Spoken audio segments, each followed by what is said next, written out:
Hi everyone, welcome back to the channel. My name is Bryony and I'm one half of Indecisive Readers. Today I am here to do my February wrap up. Somehow, despite February being the shortest month of the year, I managed to read 14 books.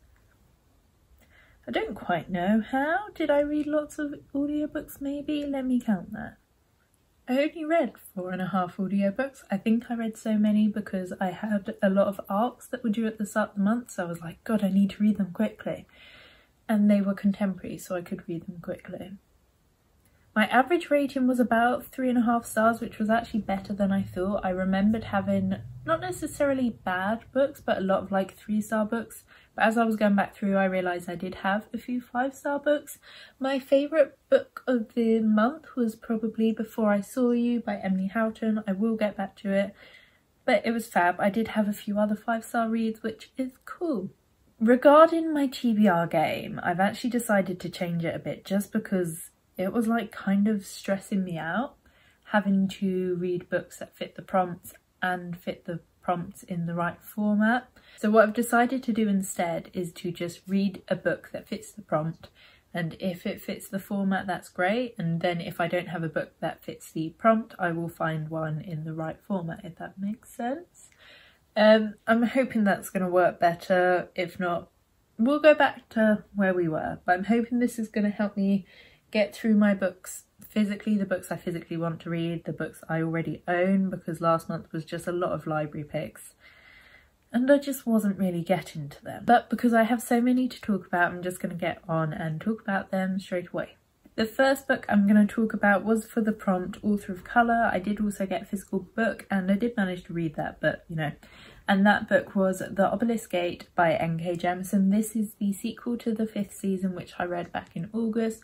I quite enjoyed but didn't get round to reading this straight away, and also I was a little bit confused by it because basically I listened to the audiobook. Now, having read this, I don't quite know how I managed to listen to the audiobook because it was just so complicated. There are so many different like magic systems, so many different characters, and I know I was a little bit confused when I read it back in August. But I really enjoyed this. I enjoyed this one so much more, and I think that's because I was reading it, I could take the time to kind of understand it, even though I probably still don't understand everything. Although it's complicated, I think the magic system and the world are really rich and well explained, and the writing style is just wonderful. And I liked the kind of change in pace in this one, whereas in the first one there's like a lot of moving around, a lot of travelling, and we follow 3 different narrators.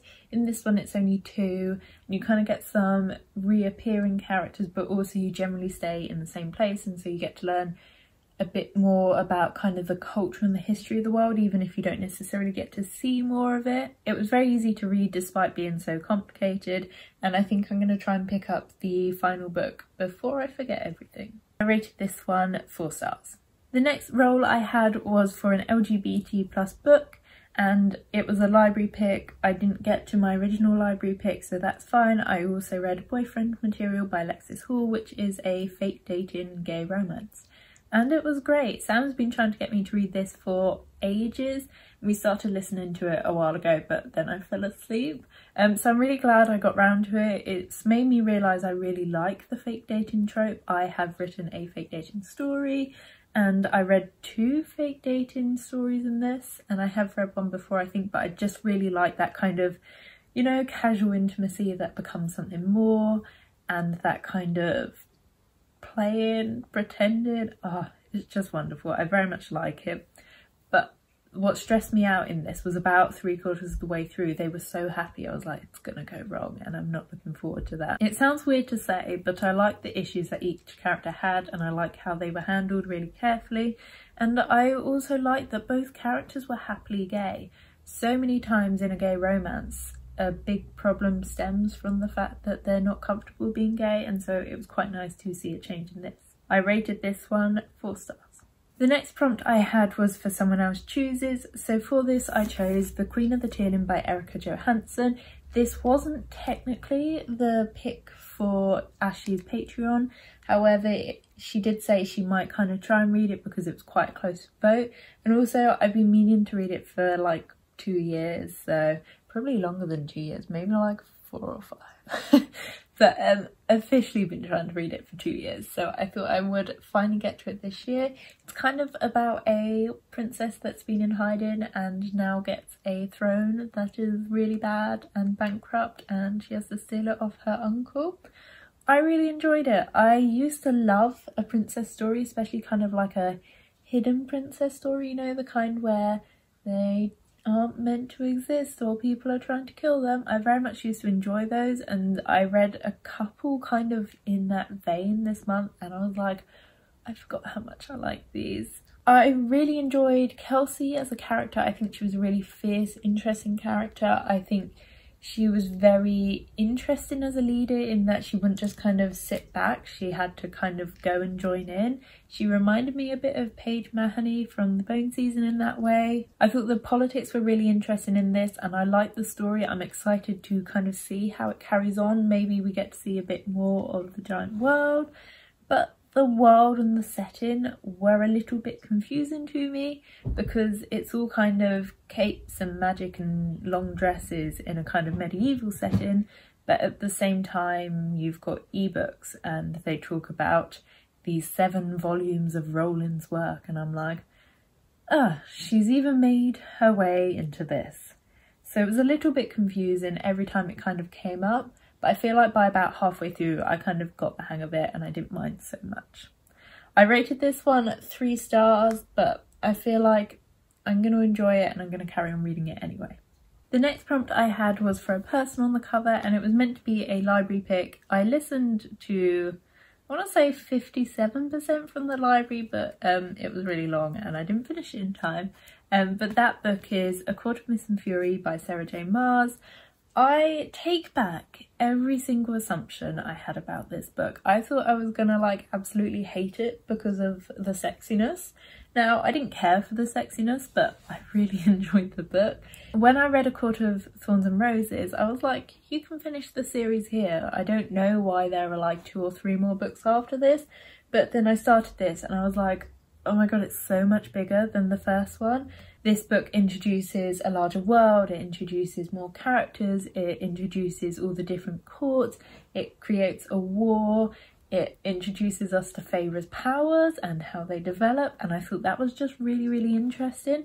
I loved getting to see into all the different courts, all these things we've heard about and how they were like different to each other. I thought Rhys was actually a really interesting character for like someone who is literally meant to be dark and brooding and sarcastic. I quite liked that he had a soft side. There's a thing where people are like, oh, he's so feminist because he gives Feyre a choice. He should give Feyre a choice anyway. That's a very low bar. But I did like how certain aspects of their relationship were explored. Like I said, didn't care for the sex scenes. I feel like you could have got the job by just fading to black. The sexual tension was better than the actual sex, I feel. But the sex didn't serve a purpose. But I did like their relationship together. I also liked his relationship with his friends in the inner circle. They were all great. And I'm so much looking forward to reading the next one. I ordered it like possibly even before I finished this. It was great. Fantastic, rated it 5 stars. The next prompt was less than 100 pages, and as a library pick I chose Binti by Nnedi Okorafor. I don't think I'm saying that right, but I've tried. I have a problem with some audiobooks and with short stories. I find that I don't always connect to them, and so I feel like because this was a combination of the two, I didn't struggle to enjoy it, but struggled to kind of feel anything towards it. I didn't necessarily have enough time to get immersed in the story, and then I wasn't actively reading it enough to kind of feel any tension. I thought it was a really interesting story with an interesting set of characters, and I thought Binti was a really like wonderful character. I liked how she kind of had this like scientific mindset. I'm so proud of her culture, and I think she was very interesting. But yeah, rated it 3 stars. Don't really think a lot about it. The camera. Come here.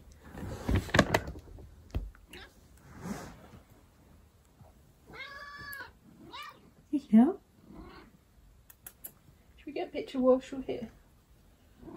No. The next The next role I had was for a contemporary audiobook, and so for this I read Take a Hint, Danny Brown by Talia Hibbert.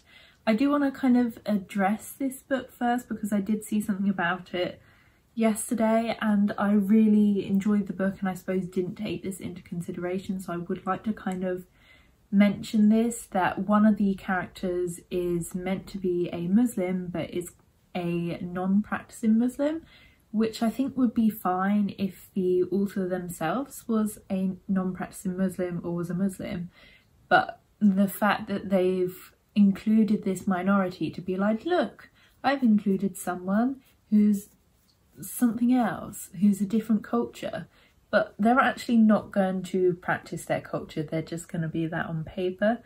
So I think that's just worth mentioning. When I say that I enjoy it so much, obviously I'm not in a position where that's damaging to me, but it is worth kind of noting if you want to read it or if that would be a problem to you. But yeah, I did really enjoy it. Like I've said already, I really like the fake dating trope. I like kind of just that relationship, that pretending to like someone and then allowing yourself to slowly like that person in your own time. But I think how the kind of inevitable fallout was handled in this was really good. Sometimes in a fake dating romance it's just like, well, it's over now and therefore we shall go our separate ways. But in this there was a genuine issue that kind of gave them a reason to fall apart, and I thought that was really good. I thought both characters were great. I thought Danny was a really interesting feminist. I liked the fact that she kind of took control of her sexuality, what things she enjoyed, and I liked Sophia for being a really soft male character despite looking like he should be all dark and brooding and rugged and things. He actually had a soft side and he was the one invested in romance, and I thought that was great. I liked that both of them had relationships beyond each other. They had important family relationships and I thought that was just really nice. And it was also really good to see a bisexual woman happily in a relationship with a man.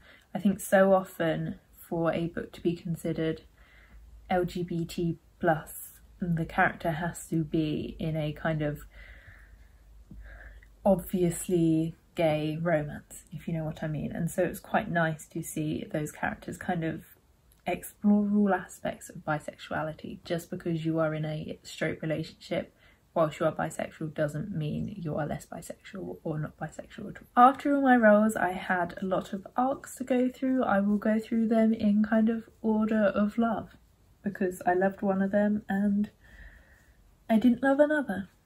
So the arc I loved was Before I Saw You by Emily Houghton. This was a falling in love without meeting trope and I think it might be my favourite. I recommended it to Sam because he really liked the flat share as well, and I think we both really like this trope because it's something we relate to, and I personally really like it because it appeals to the demisexual in me. It kind of shows that for relationships to be successful, sometimes all you need is an emotional connection rather than like a physical one, rather than like fancying how they look. If you kind of get on with someone emotionally, sometimes that's means more than just how they look, or at least it definitely does, but you know, that's not always how relationships in romances happen. In this I liked both characters. I liked their kind of story and their relationship and who they were. I liked that they both had relationships and stories beyond the main romance, and I think both of their recoveries, both kind of emotionally and physically, were really well handled. I rated it 5 stars and already recommended it to Sam, and apparently there's an epilogue which I need to go back and listen to because I was like, it was quite an abrupt ending, you might not like it, but there was an epilogue and I didn't know that, so that's exciting. Then I read Love in English by Maria E. Andro. This was about a young girl moving to America from Argentina, I think. She can't really speak a lot of English, but she has to go to this new school and learn to speak it, I suppose. I rated this one about 3 stars. I quite enjoyed it. I liked how the language was handled in it, like, because this main character can speak Spanish but can't speak English very well, how the author kind of wrote it was really clever. So obviously most of it is written in English, but then there'll be sentences in Spanish which I'll be like, I don't quite know what this means, or I can pick up words in it but I can't pick up whole things. And then there would also be bits where like the main character couldn't pick out whole sentences, so it would just be blocked out, and so you just kind of have to guess what was being said from the context. I thought that was really clever. I also liked how it explored kind of fitting in, which is a big thing in young adult books, but also how it explored kind of relationships both in family, as friends, as romances. There was kind of a love triangle in it, which I mostly predicted, didn't mind, but left me feeling a bit sad at the end. But yeah, it was good, rated it 3 stars. I also read Madam by Phoebe Wynne. The ebook is out now and the audiobook, but weirdly the physical book doesn't come out for another 2 months. Don't quite know why. This was like a feminist gothic. Rebecca meets Margaret Atwood meets Madeline Miller.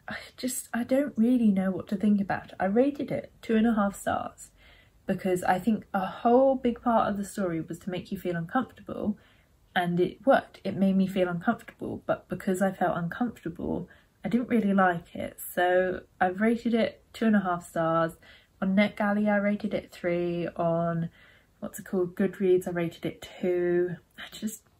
I don't really know what to think about it. I feel like it's going to be a Marmite book. One of those books that people either like or they don't. And I feel like if certain things had been done better or had more done with them, I would have enjoyed it more. Like, it's kind of almost like a cult-like setting, so people just stay there forever, and I feel like if the cult kind of had been more alluring, I would have liked it more. But none of the characters were particularly likeable, but I feel like in a cult the leader is inspiring, makes you want to stick around, and this didn't happen in this, so I didn't quite understand like why everyone was hanging around. It got briefly interesting about halfway through, maybe a bit later, but then something happened and it made me uncomfortable, like super uncomfortable, and it just stuck with me for the end of the book, and that's all I can think about, and I hate it. But I didn't hate the book, so I don't really know what to think, but thoughts, and I will link my full review down below. The final arc I have is Bad Habits by Flynn Meaney. This was so disappointing. Whereas the other one I didn't like, this one was disappointing because it's kind of spoken about for fans of Holly Bourne, for fans of Derry Girls, and I love both those things, but this wasn't that. This is meant to be a feminist book set in a Catholic boarding school where the main character wants to perform the vagina monologues because no one there will say the word. However, the vagina monologues, the kind of main point of the book, were barely there. Was barely there. The play was barely there. And why? Why make it a big thing in the like blurb if you're not going to include it? I hated the main character. She was like so specific in her brand of feminism. Like, she was like, this is how feminism is. Anything else isn't feminism. And so like she had no character arc until like the final chapter, but because it was the final chapter you don't get to see it. She was horrible to her friends and to her love interest, and just was very privileged. She was in this like school and she kept getting like saved her place because her dad was rich, and I don't know, I don't really know what to think about it because I was reading it for a blog tour. I felt like I needed to find the good points, and then I was talking to someone else and she was like, I hate it, and I'm like, oh god, thank you, me too. And therefore now afterwards I'm like, I really hate it, but at the time I was trying to find good things about it, but I don't have them. It was bad, in my opinion. Everyone else seemed to like it, so I don't know if we were reading different books or something, but not for me. The final 4 books I do have kind of like purposes to them. The first 2 were book club reads. So the first one I have is The Twisted Tree by Rachel Burge, which was the January-February Myth Take Reads pick for Norse mythology. As you can see, this is like a really small book. It was very quick and easy to read. I probably could have read it in one sitting, but I was reading it last thing at night and it was kind of a bit creepy. I'm not a big horror person, and therefore this kind of was about as far as I wanted to go. It was creepy enough that like when I was reading it in the dark alone, I was a bit like, monsters. But it didn't actually creep me out, but it was kind of like quite good for a young adult book. I liked how atmospheric it was because it did really create that kind of creepy atmosphere that kind of made you want to just snuggle down and not leave. I loved how Norse mythology was weaved into it, how it was kind of a thing but not a big thing, and how the big players you expect to see weren't necessarily the only big players, and I thought that was really interesting. And I'm going to pick up the sequel this month, which is March, so that's good. I'm glad I enjoyed it so much that I want to carry on reading. I rated it 3 stars. The other book club read I had was Once and Future Witches by Alex E. Harrow, which was the Bookie Castle book club pick for January and February, which is run by Tori, who is a Scottish lass read. And I really enjoyed it. I picked this up on recommendation from Ashley. Well, yeah, recommendation in like November, October. She sent some people like book recommendations from her Patreon, and I decided to go up to it to get that.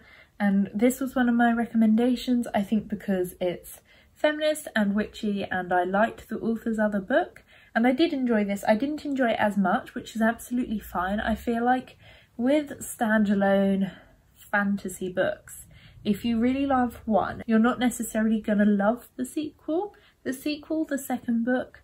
But I did really enjoy aspects of this. I liked the kind of relationship between the sisters. I liked each of the sisters individually. I liked how they kind of explored all the different roles that women have and that have had through history. I thought that was very interesting. I loved how witchcraft and nursery rhymes were kind of tied into it and how they were kind of justified in a narrative sense.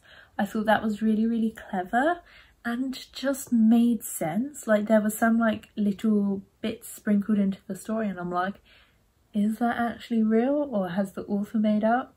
Because either way, that's clever. And I liked the kind of feminist chat. It's kind of mid, I want to say 19th century. And so women are starting to try and get the vote. And I like that kind of suffragist movement. It appealed to many things I like.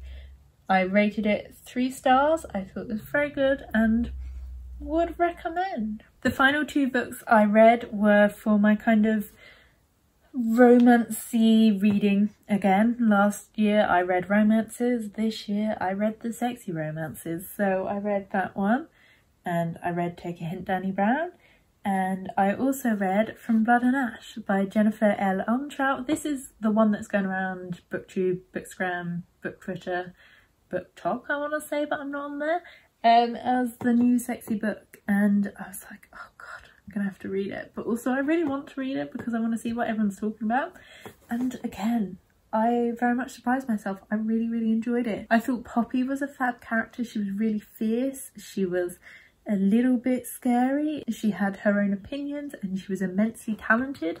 I loved seeing how she and her thoughts changed as the book went on. And I liked that she was one of the kind of like princesses destined, even though she's not technically a princess. It's that kind of same mood.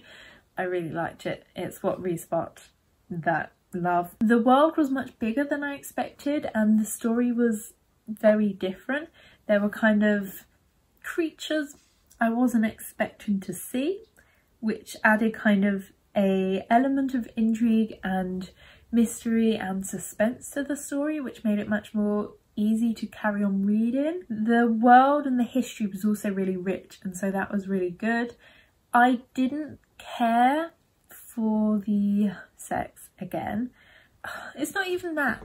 There was just one particular sexy scene towards the end which I didn't like. Makes me feel a bit iffy, and I don't know, it was consensual because the love interest says to her, do you want this? And she says yes. but I'm pretty sure he's already like thrown himself upon her and started kissing by that point, and I'm like, that's not quite asking yes, is it? That's doing it already and then asking permission to cover your tracks. And honestly, it's kind of knocked it down a star from me. I've rated it 4 instead of 5 despite loving it so much, but I am going to carry on reading. I have the second one on loan from the library right now, and as soon as I finish the arc I'm currently reading, I will get straight onto that. It was very good, and I'm going to buy it, and I've just got to decide which one I want to buy. And the final book I read, also in terms of my sexy romances, but it's not technically sexy romance, but it is a bit sexy, is More Orgasms Please by the Hotbed Collective. I love the shininess. I wanted to read this book for a while because I thought it would be a very important book for a feminist to read, I suppose. It's very tricky to talk about the importance of sex if you don't really know about the importance of sex. And although I don't think this necessarily had many points that I maybe didn't already know, it put them together in a really clever way, and also it just sparks a conversation. Having a book like this makes you talk about it, although I didn't want to talk about it with my mum when she found my Instagram and this was the first picture. That was not the conversation I wanted. But I did really enjoy this. I liked how it arranged it, because at the end of every chapter there'll be like a graph thing answering a question from like 1,000+ women, which was really good. It has some male responses. It kind of explains things in a really easy and accessible way, so it made it so easy to read. Like, you could just read a chapter every night, but because I wanted to read it with this vlog, I did tend to read it a bit quicker, and it was so interesting. And like I said, sparks conversation. You could so easily just kind of leave it out for your partner. And I tabbed it. Can you see the tabs? I tabbed it. I did also draw on it. Like, I did a lot of kind of underlining, which you also can't see. I drew a picture at the start. Let's see if I can find my picture. Oh, it was like an old lady reading it on the bus. But I really enjoyed it. I would definitely recommend it if you want to learn a bit more about kind of female sexuality. So these aren't even half the books I read in February. I read so many, and I'm really pleased with a lot of them, even if all of them weren't fab. Let me know if you've read any of them as well, if you plan on reading any of them, if you had similar or different thoughts that would be interesting. Give this video a thumbs up if you enjoyed it, subscribe if you're not already. I will link down below all the different vlogs I had. The only ones I didn't vlog were these two, but that's because I read them after my sexy romances, and well, in line with, I'm gonna vlog. The only one I didn't vlog was this one. I am vlogging this one, but it's not up yet. And I stuck all my sexy romances in one, but yeah, I'll link them all down below. And yeah, subscribe if you're not already. I promise I'm gonna try and be more put together at some point. And yeah, I will see you in another video. Bye.